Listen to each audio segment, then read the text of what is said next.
Good morning, St Luke's, and welcome to our daily Bible reading. Slight change for our plan from now onwards in regards to these. Instead of turning up Wednesday through to Saturday, because we're now meeting together again on Sunday mornings, we're going to do these Tuesday to Friday. So during the regular working week, you'll find them on the YouTube channel, and I'll try and continue to send you an email reminder. We're going to continue working our way through the book of Acts, and this week we're looking at Acts chapter 16, and this morning just at verses 1 through to 5. Paul here is beginning his second missionary journey. Remember, he's had this conversation with Barnabas at the end of chapter 15, where he said to them, "Let us go back and visit the brothers in all the towns where we preach the word of the Lord and see how they are doing." Now remember, Paul and Barnabas had a disagreement over whether Mark should come with them on this journey. So Paul begins it just with Silas and not with Barnabas this time. But his initial intention, although the missionary journey will turn out to be far more adventurous, his initial intention is just to go back and strengthen those churches that he has established in his first missionary journey, which we read about from Acts chapter 13 and 14 in particular. So our theme for this morning is the theme of church continuance rather than church planting. Now often the latter seems very exciting, whereas the former is perhaps a little bit more dull. But actually, to continue faithful churches is just as important as planting new ones. So what are we going to learn from Paul as he looks at continuing faithful churches? Well, we read early on in verse 1 that he goes and travels to Derbe and to Lystra. These are two towns that he went to in the middle of chapter 14.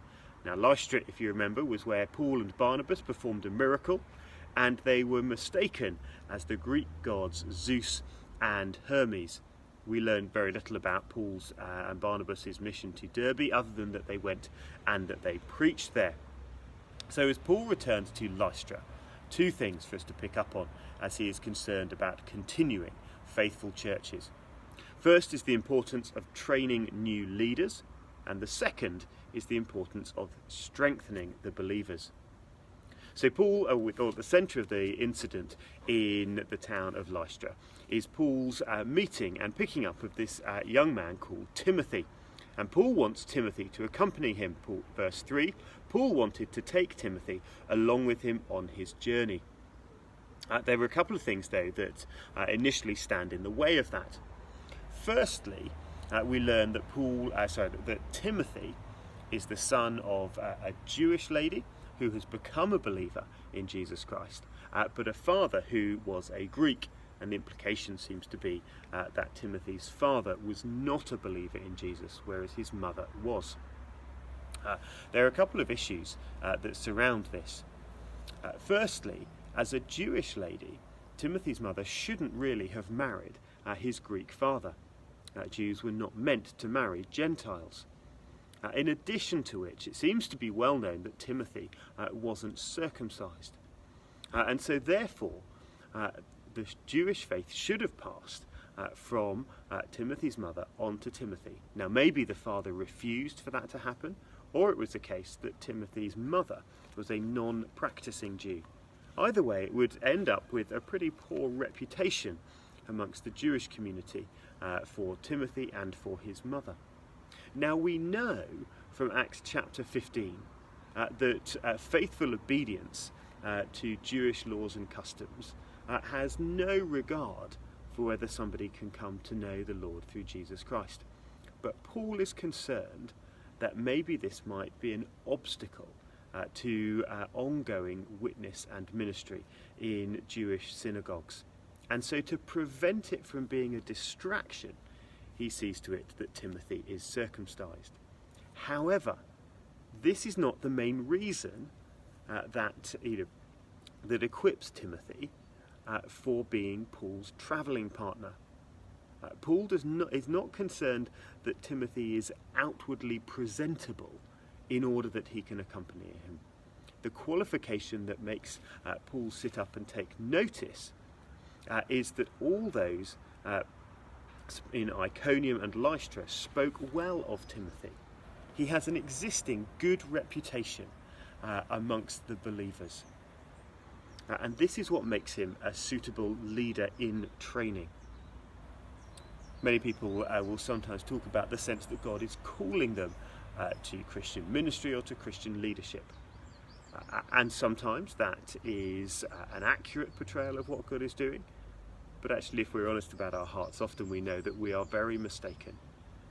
And really one of the key criteria for somebody beginning in Christian leadership in ministry is that others within the body of believers speak well of them and almost suggest that this is something that they should be taking on and considering.